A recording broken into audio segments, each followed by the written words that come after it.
एक बार राहुल नाम का एक लड़का अपनी मम्मी के साथ कानपुर शहर में रहता था। राहुल के पापा के गुजर जाने के बाद राहुल की मम्मी ही उनका रहन सहन करती थी। उसके पापा की पेंशन से ही उनका घर चलता था। राहुल के घर में एक छोटा सा बगीचा था जिसमें वो हमेशा पेड़ पौधों को पानी दिया करता था। उसे पेड़ पौधों से बहुत लगाव था। राहुल अपनी मम्मी की मदद करना चाहता था। एक दिन वो अपने बगीचे में पौधों को पानी देते हुए सोच रहा था, मुझे कुछ अपना काम शुरू करना चाहिए। क्यों ना मैं एक फास्ट फूड का स्टॉल ही लगा लूं? इसमें पैसे भी कम लगते हैं और मैं इससे अपनी मम्मी की मदद भी कर सकता हूँ। राहुल ने कुछ पैसे जोड़ रखे थे। उन पैसों से वो फास्ट फूड का स्टॉल लगाने के बारे में सोचता है। अगले ही दिन ये बात वो अपनी मम्मी को बताता है। तभी उसकी मम्मी उससे कहती है, बेटा, पर तेरे पास इतने पैसे कहाँ से आएंगे? मम्मी, आप फिक्र ना करो, मैंने कुछ पैसे जोड़ रखे हैं। उन पैसों से ही मैं फास्ट फूड बेचने का काम शुरू करूँगा।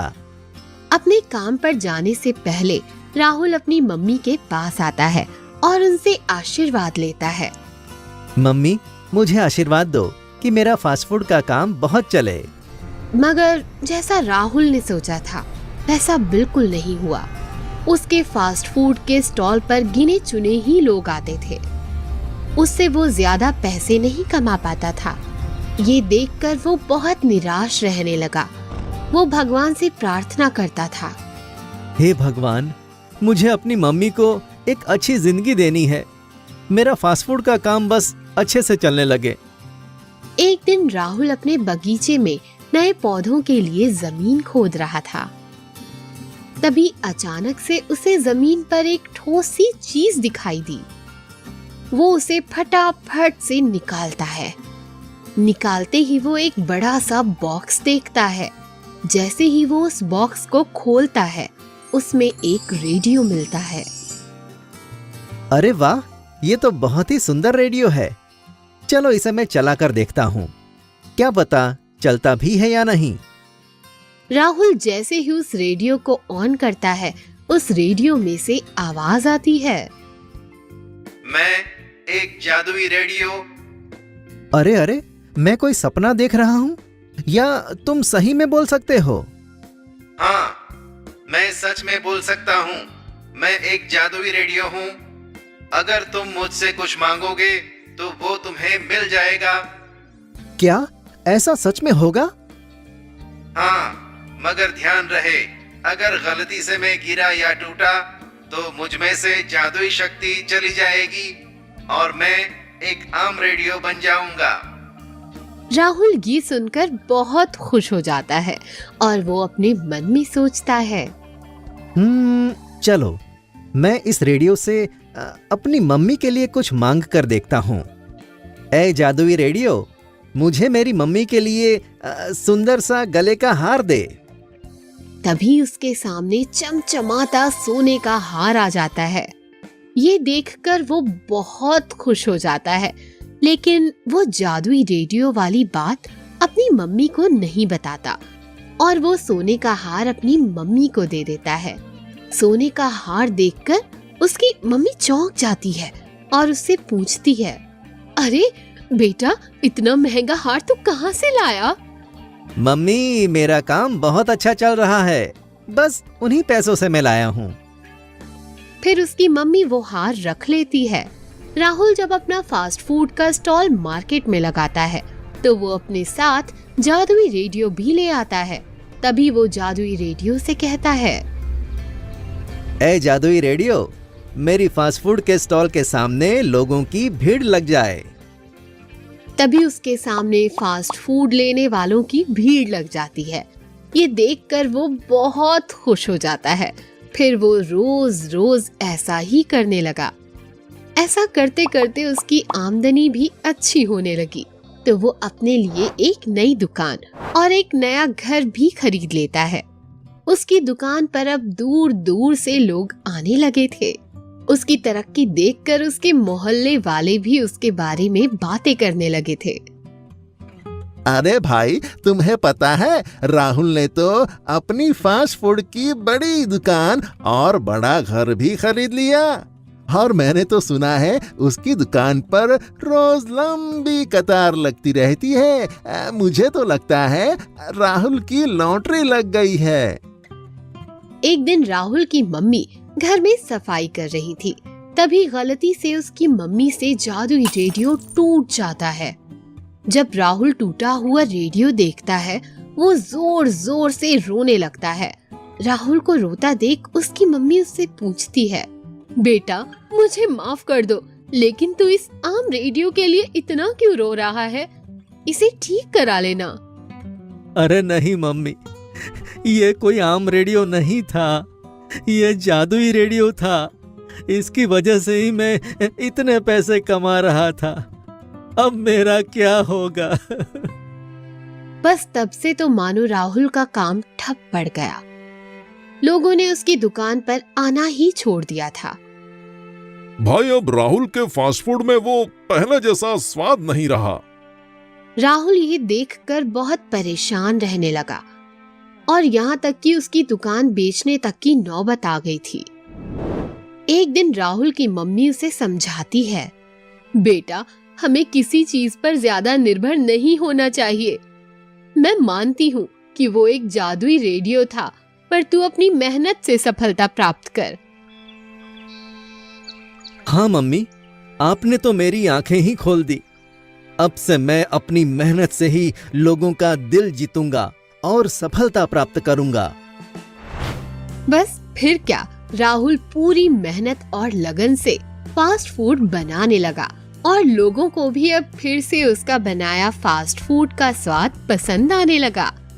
राहुल की दुकान पर फिर से भीड़ लगने लगी और वो फिर से पहले की तरह ज्यादा पैसे कमाने लगा। इस कहानी से हमें सीख मिलती है कि हमें कभी किसी चीज पर ज्यादा निर्भर नहीं होना चाहिए। अगर हम अपनी लगन और मेहनत से अपना काम करेंगे तो सफलता एक ना एक दिन जरूर मिलेगी। जादुई कंघी। ये कहानी एक छोटे से लड़के संजय की है। संजय बहुत ही भोला और बहुत ही अच्छा लड़का था और पढ़ाई में काफी होशियार भी था, पर उसके बाल बड़े और घुंघराले थे और सारे कॉलेज के बच्चे उसे इन्हीं बालों की वजह से चिढ़ाते भी थे। संजय घर आता और फिर रोने लगता था। वो घंटों कंघी को लेकर अपने बाल पर घुमाते रहता था, पर वो बिल्कुल भी सीधे नहीं होते। संजय बहुत ही उदास हो गया और तभी ये देख उसके पिताजी ने कहा, आज मैं तुम्हें मेला घुमाने ले जाऊंगा। और संजय अपने माता पिता के साथ मेला घूमने के लिए चला गया। उसने वहाँ काफी मजे किए, आइसक्रीम खाई, झूला झूला। तभी घूमते हुए उसकी नजर एक छोटी सी लगी दुकान पर पड़ी, जहाँ काफी भीड़ जमा थी। वो तुरंत ही उस दुकान पर जाने की जिद करने लगा। पापा, मुझे वो दुकान देखनी है, प्लीज वहाँ चलिए। बेटा, कल तुम्हें स्कूल भी तो जाना है। जितना लेट हम यहाँ होंगे उतना ही लेट तुम्हें नींद आएगी और फिर सुबह जल्दी नहीं उठ पाओगे। नहीं पापा, प्लीज चलो, वहाँ चलो। संजय की जिद देख उसके माता पिता उस दुकान पर जाते हैं।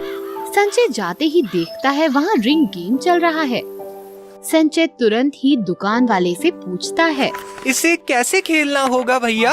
आपको 10 रुपए में 3 रिंग दी जाएगी, जो आपको यहाँ पड़े सामान पर डालनी होगी। जिस सामान पर भी आपकी रिंग गिरी और सामान बीच में रहा, वो सामान आपका। संजय बहुत ही उत्साहित हो गया। उसने तुरंत अपने पिताजी से 10 रुपए लिए और दुकान वाले से 3 रिंग ली और फिर एक एक कर रिंग सामान पर फेंकना चालू किया। पहली 2 बार तो संजय के हाथ कुछ न लगा। संजय घबराहट में तीसरी रिंग भी फेंकता है। वो एक सामान पर जा लगती है, पर उस पर लगकर नीचे गिर जाती है। संजय उदास हो जाता है और वहाँ से जाने लगता है। तभी दुकान वाला पीछे से आवाज देता है, अरे बेटा, दुखी मत हो, तुमने पहली बार ही तो ये गेम खेली है। जरूरी नहीं कि हर चीज की शुरुआत में जीत ही हो, पर कोई बात नहीं, मैं तुम्हें एक और रिंग देता हूँ। तुम ये फेंक कर देखो, शायद इस बार कुछ हाथ लग जाए। संजय वो आखिरी रिंग लेकर आंख बंद करता है और टेबल पर रख सामानों के ऊपर फेंकता है। उसके आंख खोलते ही, अरे वाह, क्या बात है, तुम्हें मिलती है एक प्यारी सी कंघी। कंघी देख संजय उदास हो जाता है, पर उसके पिताजी उसे वो कंघी लेने को कहते हैं और फिर वो उसे लेकर घर चले जाता है। अगले ही दिन संजय कॉलेज के लिए उठता है और तैयार होने लगता है और फिर शीशे के सामने जाता है। उसे उसके बाल अच्छे नहीं लगते और वो उन्हें सीधा करने के लिए कंघी लेता है। अरे ये वाली नहीं, मैं मेले वाली से कंघी करूँगा। आखिर वो कंघी मैंने जीती है। वो तुरंत जा दराज में से दूसरी कंघी निकालता है। वो कंघी बहुत ही पुरानी लकड़ी से बनी लगती है। संजय उसे ले शीशे के सामने जाता है और बालों पर फेरता है। अचानक उसके बाल जगमगाने लगते हैं और तुरंत ही उसके बालों का स्टाइल ही चेंज हो जाता है। संजय फिर से कंघी घुमाता है और घुमाते ही उसके बालों का स्टाइल फिर से बदल जाता है। संजय समझ जाता है कि ये कोई आम कंघी नहीं है। संजय अपने बालों का स्टाइल देख फूले नहीं समाता और खुशी खुशी कॉलेज के लिए निकल जाता है। कॉलेज के सारे बच्चे संजय के बाल देखकर चौंक जाते हैं और फिर कोई भी उसे नहीं चिढ़ाता। पर संजय की क्लास का एक लड़का मोंटू, जो बहुत ही बदमाश था और संजय को बहुत परेशान करता था, उसने उससे पूछा कि आखिर उसके ये बाल ऐसे हुए कैसे। संजय ने कोई जवाब नहीं दिया और मोंटू को कुछ तो गड़बड़ लगी। वो शाम के वक्त स्कूल के बाद चुपके से संजय के घर की खिड़की के बाहर आ गया और अंदर झांकने लगा। तभी उसने संजय को उस जादुई कंघी से तरह तरह के स्टाइल करते हुए देखा। ये देख मोंटू को बड़ा गुस्सा आया और चिंटू के घर से बाहर निकलते ही उसने चुपके से उसके दराज में से वो कंघी निकाल और जमीन पर मार उसे तोड़ दिया। संजय लौटते ही कंघी देखकर रोने लगा। संजय के पिताजी वहाँ पहुँचे। अरे बेटा क्या हुआ? संजय ने अपने पिताजी को सारी बात बताई और उसे कंघी के बारे में भी बताया। उसके पिताजी ने कहा, बेटा संजय तुम रो मत। वैसे भी जादुई कंघी होना या ना होने से तुम्हें कोई फर्क नहीं पड़ना चाहिए। एक बात हमेशा याद रखना बेटा, जादू हमारे अंदर होता है। हम चाहे तो सब कर सकते हैं। जो भी भगवान ने हमें दिया हो, हमें उससे ही और अच्छा करना चाहिए। जैसे कि तुम्हारे बाल, तुम ये भी तो सोच सकते हो कि तुम्हारे बाल कितने खास हैं। कौन कहता है कि घुंघराले बाल खराब होते हैं? तुम्हें बस आत्मविश्वास की जरूरत है और इसी स्टाइल को अच्छा समझने की भी। संजय काफी देर तक इस बारे में सोचता है और अपने पिताजी की बात पर अमल करता है और उन्हीं बालों की अच्छी तरह से देखभाल भी करता है और साथ ही साथ अपने बालों और खुद के प्रति आत्मविश्वास भी रखता है। देखते ही देखते लोग उसके बालों की चाह रखने लगते हैं और फिर संजय हमेशा खुश रहता है।